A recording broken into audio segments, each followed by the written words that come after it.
I don't even know where to begin. Where do you want to begin? Let's begin on the day that this happened, Okay. because that's when things were kind of wild. Actually, I'm going to go back a couple weeks before that. Okay. So this was the third time that the House was debating passage of this bill. The first time they debated it, everybody was removed from the gallery because the trans activists had kind of what we called a transurrection. They unfurled banners. They A trans what? transurrection. A transurrection. I thought you said trans erection. No, I don't know if that my was a gosh, that's a Generation whole Z different term. issue. Okay. Transurrection. Continue. And so everybody was removed from the gallery. We couldn't debate the bill. The second time there was a point of order. It was very short-lived. And so the third time, we were anticipating this would pass. We would be successful. Myself and dozens of other activists, conservative activists, were in the audience wearing matching red shirts and that said "Save Texas Kids." During a lull, we took a bathroom break. I escorted some of the older females I was carrying that day, and we anticipated that there might be something hinky happening. And that transurrection, I'm trying to say it in a way that's not confusing. One of the activists, the trans activists, like hit my hand to try to take my phone away. They were screaming, they were berating us, getting in our faces. So just to kind of add some protection, I took them to the restroom. This man walks in. Took who to the restroom? These ladies with me, the other conservative activist ladies. While we're in line, a man walks in, very clearly a man, besides the pink hair, nothing. That's the individual in the photograph. Yes. Okay. We allowed him to go before us, do his business. He came out, was washing his hands. I held the door open to the whole restroom. So what's notable is, like, in that situation, everybody can see inside that space. You can't see the stalls, but you can see who's lined up and who's drying their hands. So it's not really a private area. As he was leaving, I said, please use the restroom across the hall next time. This is not a men's space. And he said, well, I'm legally a woman. Back to the gallery. A friend of mine says, hey, did you hear that there was a man in the restroom? I said, yeah, I was in there. He said, well, so-and-so put it on Facebook. He sent me the picture. I did a tweet about it, an X post, and it just went viral really quickly, which had never happened to me before. So it was a very odd experience to be happening in real time. 1.5 million views, retweeted Wow. 1,500 times. And people were making comments, trans activists were making comments like, I'm going to report you to the DA, to DPS, tagging capital DPS. And within a few hours, a DPS lieutenant, Department of Public Safety lieutenant, came over and took me aside and said, hey, we need to talk to you about this. Go ahead. Sorry, finished. They took me to a holding office and asked me about the photo. I said I didn't take it, and that's pretty much where the conversation ended. Did you tell the individual to take the photo? Did you participate in, or did they just do it without you? They did it. I didn't know when it was happening. As far as I know, that's settled constitutional law. Like, if someone else takes a photo, you're allowed to publish it. Yeah. I mean, it's what they're trying to investigate me for is a state jail felony sex crime. So for the publication of someone else's photo?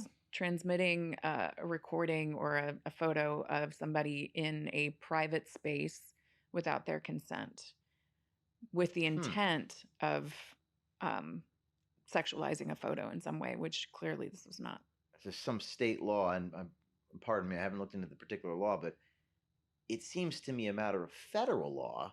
There's a case called Bartnicki v. Vopper, which I know about because of the FBI raid against me with the Ashley Biden diary, that if somebody else breaks the law, even if the photographer broke the law, your publication of it shouldn't be illegal. That's what I know to be settled United States Supreme Court precedent. Well, and this man had already announced that he was a candidate for Texas House. So it's also, in our mind, protected political speech, because it's kind of a no holds barred when it's a politician. There's I guess it was like Larry Flint used to do a lot of satire about public figures. So that kind of changes the game too. But, and plus it was retweeted by 1,500 people. If I didn't take the photo, I published it. These people republished it by retweeting it, so including trans activists, but none of them are being pursued.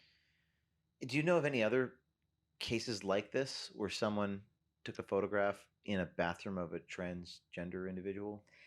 The only one that I'm aware of is Peyton McNabb, who is a female athlete. In her college uh, bathroom, there was a man dressed as a woman. She took video of that person and told them to leave, essentially. And I think she was removed from her sorority. She was threatened with expulsion, but nothing happened to the man. No criminal No. actions. No. So there's a lot to unpack here in no particular order. The officer that confronted you, do you think he was just doing your job, or do you think he agreed with the transgender movement activities? I think he was just doing his job. I've spoken with him subsequently, and I wouldn't say that he's supportive, but he's been very communicative. And if we could go, team, back to that Fifth Circuit Court of Appeals document from December 9th, 2025. So this got its way into federal court. Is that right? About a month after this happened, we sued. You sued yes. as a plaintiff. You sued in the district court. Yep. And then tell me about the journey from the time you sued. This is last month, filed in the Fifth Circuit. How did that go? We initially filed for an injunction, but DA Garza said, as long as this is pending litigation, we'll pause the criminal investigation. Well, on December 9th, in a 2-1 opinion, the Fifth Circuit said, no need to pause, move forward. Move forward? Yeah. With the criminal investigation? Yes. Really? Yeah. So this is the order from the United States District Court for the Western District of Texas. And they mention this penal code. Oh, here we go. Yep. We have the document if we want to throw that on the screen. Evan's team. This is Penal Code 1235. I want to pull that up. By the way, do you know the penal code well, I'll pull it up in a moment. It's invasive visual recording. What is it? Invasive visual recording. Invasive visual recording. Yes, with the intent to invade somebody's privacy. I see. Do you think they have a point? Just like, what if it wasn't a transgender individual? What is your argument about whether the person who took the photograph invaded privacy? I mean, you can't see the man's face. It wasn't intended to invade his privacy. He's never been named publicly, at least not by me. The person that took the photograph has no idea who he is. It was to make a political statement and just to make a statement about biological reality. Like, you do not belong here. Please don't be in this space. What's interesting is a couple of things have changed since May of 2023. This statute has changed where anybody who is convicted of this particular crime has to register as a sex offender. So, yeah. I in the weeks after this happened, my biggest fear was, am I going to be convicted and have to register as a sex offender, maybe lose my children as a result of that? You have to go to trial. Right. When is that scheduled? There has been no indictment that I'm aware of. I check the warrant search database a few times a week to see if he's filed a warrant against me, and nothing has been filed so far. How long do they have? When's the statute of limitations expire? This May. So just a few more months. What do you think is going to happen? I mean, honestly, I think that he will just sit on it, but I'm not really willing to take that risk. It's one of those things where, and we're going to unpack this here over the next hour, but it seems to me, just having learned about this and going through what I've been through, that you probably will win as long as you don't give up. Right. That's the bottom line. This is James O'Keefe. You know me for exposing the truth and holding the corrupt elite responsible and accountable. However, today I want to tell you about protecting your own freedom, your finances. Right now, the warning signs are everywhere. Gold just shattered another record, soaring above $3,750 an ounce and climbing towards $4,000. That's over 44% this year alone. Goldman Sachs, JP Morgan, major banks are forecasting targets ranging from 4,000 to 5,000, even as high as 6,000 by the end of 26. The economic storm clouds are gathering fast. The Fed just cut rates again, but inflation is proving stickier than expected, creating a dangerous mix of rising prices and economic uncertainty. JP Morgan still sees a 50% chance of recession, while trade tensions and geopolitical risks continue to escalate. And let's not forget what's happening overseas, from the ongoing Russia-Ukraine conflict to China's economic challenges and persistent deflationary pressures. The axes of power continue conspiring to avoid sanctions and Western influence, undermining the dollar's dominance, while central banks worldwide are loading up on gold reserves at record levels. That's why we and I have partnered with American Independence Gold.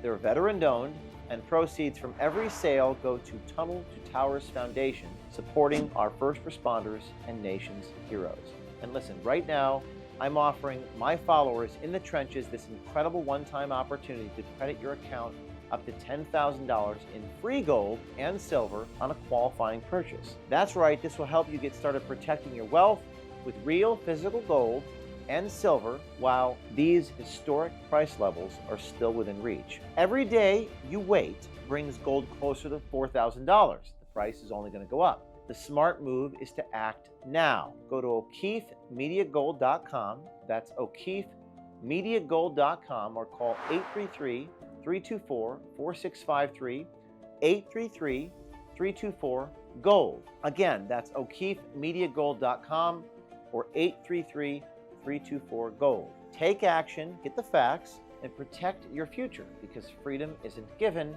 it's secured. This is James O'Keefe. Don't just watch history, own a piece of it. What is your price? Because if your price is not your life, then you are for sale.